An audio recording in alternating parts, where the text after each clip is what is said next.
Hi everyone, welcome to my YouTube channel Erudispace. I am Dr. Mohanty, and today we'll discuss about the performance parameters of a jet engine. Performance parameters are very important in understanding the performance of any engine. So in this lecture, first we'll analyze what do we mean by thrust, what is thrust power, what is propulsive power, and apart from that we'll discuss the different efficiencies like overall efficiency, combustion efficiency, thermal efficiency, transmission efficiency, as well as propulsive efficiency. So first what we'll analyze is what is thrust. Thrust is that force which actually keeps the aircraft moving. To analyze thrust, let us consider a control volume. This is related to a jet engine.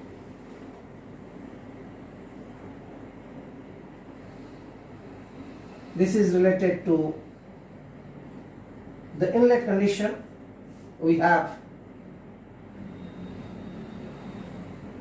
mi dot. This is the mass that is entering, mass of air that is entering. Pressure is pi. Velocity with which the air is approaching, that is ci, and the area of cross section at the entry condition is ai. The corresponding values of mass of the gases is mj, corresponding value of pressure is pj, corresponding value of the velocity of the exit gases is cj, and the area at the exit be az.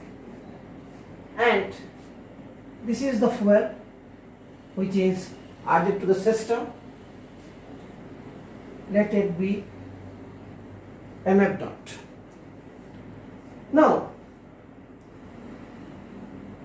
I have told you that thrust is the force which keeps the aircraft moving. So what is that thrust force? Thrust force can be splitted off into two parts, that is momentum thrust plus the pressure thrust.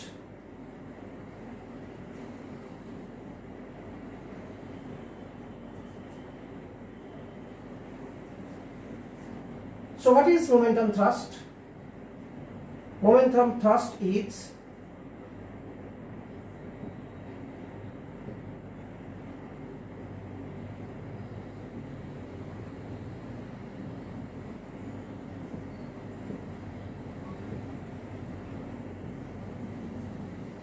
and pressure thrust is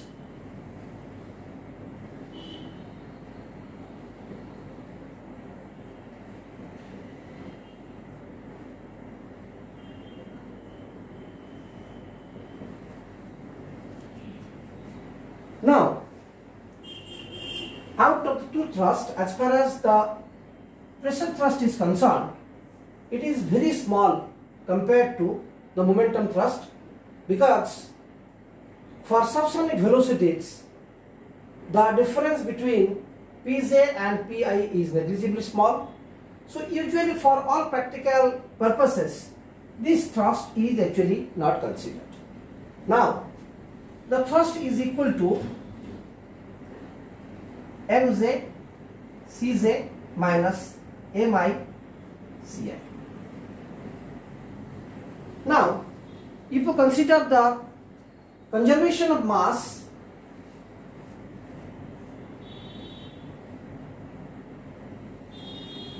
mz dot is equal to m I dot plus m f dot.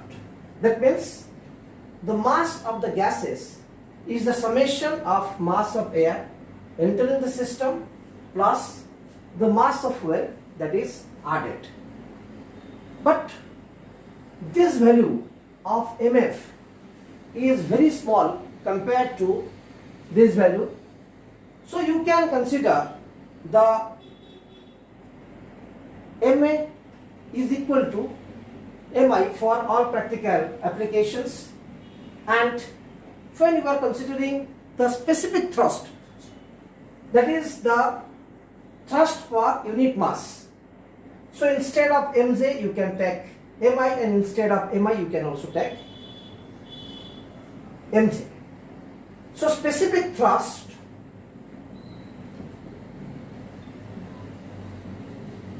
is equal to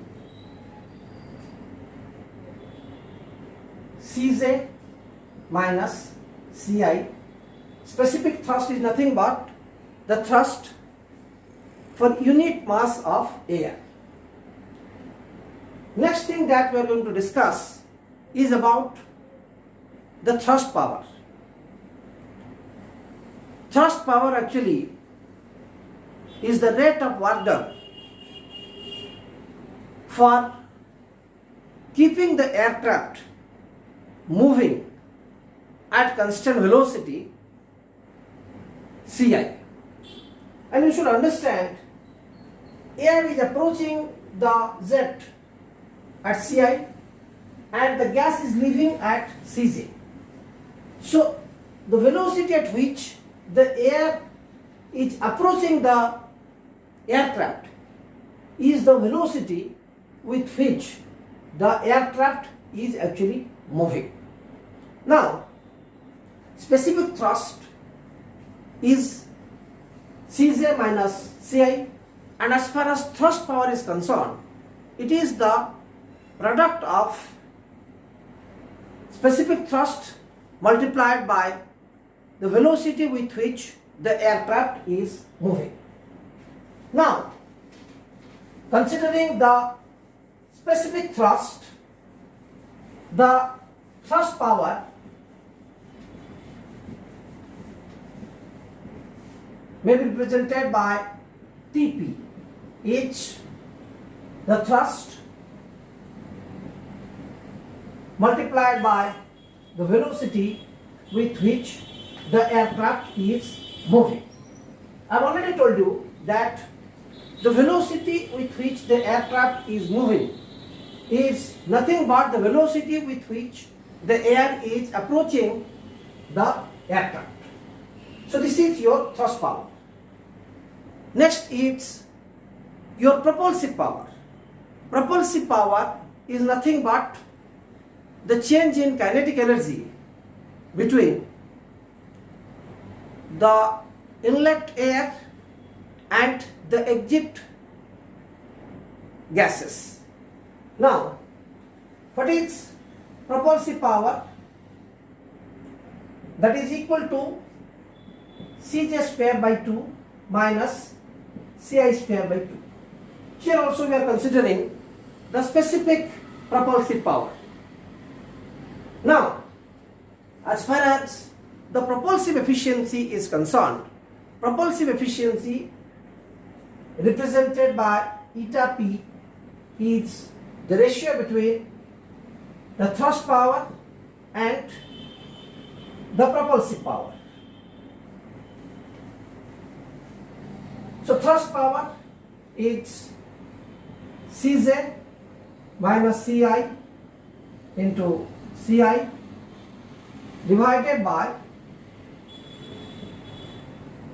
Cj square by 2 minus Ci square by 2.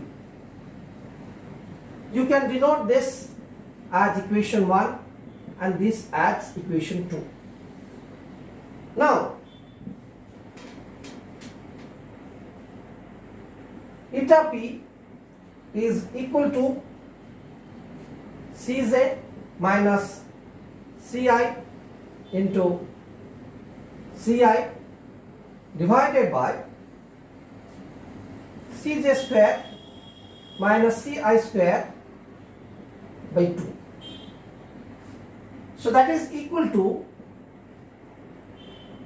2Ci divided by Cj plus Ci. So that is actually your propulsive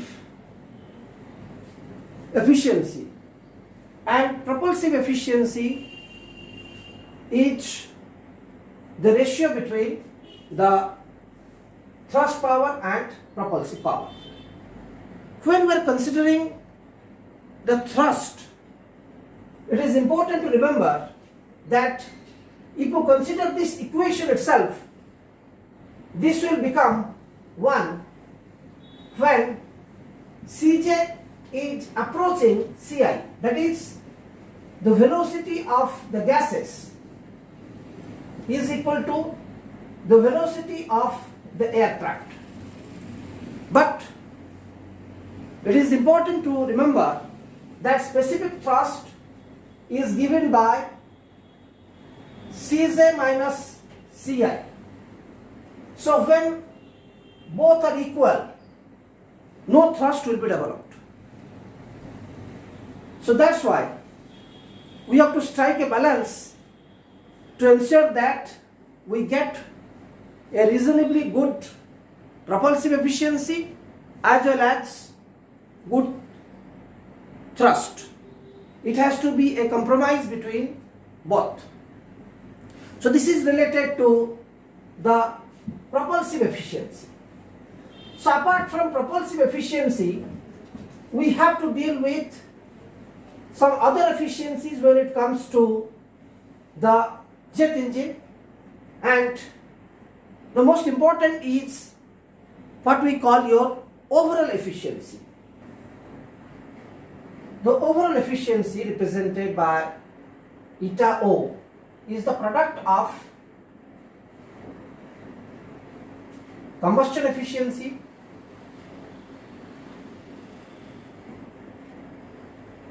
then thermal efficiency, then transmission efficiency,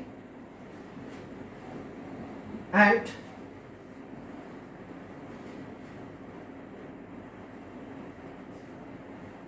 propulsive efficiency. So other than propulsive efficiency, we have not discussed anything related to this. We'll discuss these efficiencies.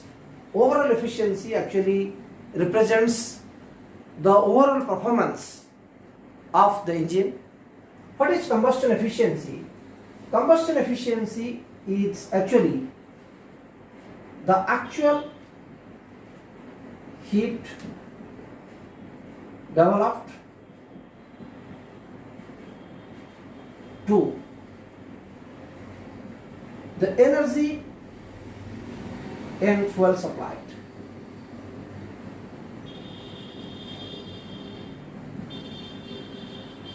The actual heat evolved or actual heat developed is found to be less than the energy in fuel supplied. So here what we do, the actual heat developed is calculated and we divide it by the mass of fuel multiplied by the calorific value of the fuel. Thermal efficiency is actually the ratio between the engine output divided by energy input. This energy input is nothing but the actual heat developed.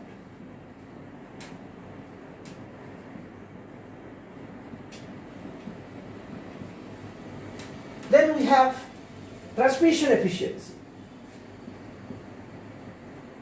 Transmission efficiency is ratio between transmission output divided by input to transmission.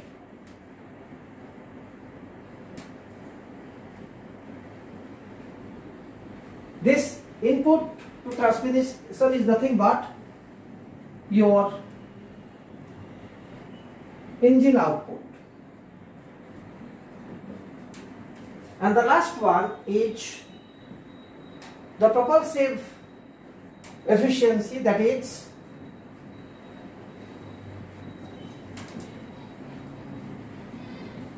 the actual propulsive power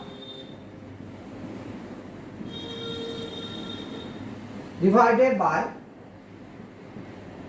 input to propulsive device.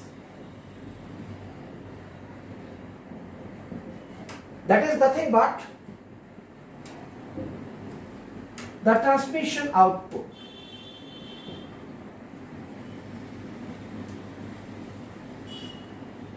This actual propulsive power is nothing but the thrust power.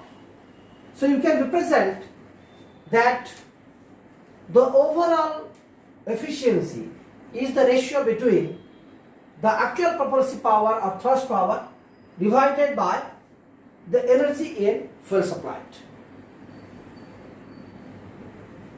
Now, as far as the combustion efficiency is concerned, if it is found to be close to 100%, it may be eliminated. So you may see in some books the overall efficiency being represented as the product of thermal efficiency, transmission efficiency and propulsive efficiency. Similarly, transmission efficiency is observed in case of jet engines like turboprop engine, where reduction gear arrangement is to be provided. So in that case, it is to be considered. And if transmission efficiency is very high, you may find the overall efficiency being represented as product of thermal efficiency into propulsive efficiency.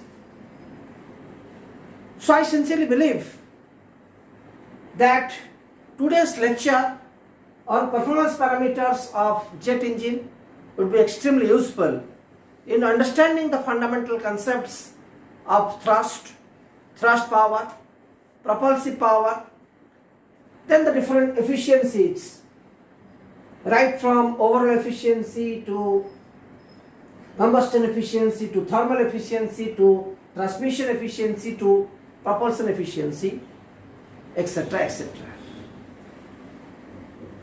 If you have any doubt related to this, please do put questions so that I will try to answer. I am thankful to all of you for showing your patience in watching this video. I would request you to subscribe to my YouTube channel if you have not done so till now. I would further request you to share this video with your friends and relatives to improve its visibility. Hope to see you soon for another lecture on my YouTube channel, Erudispace.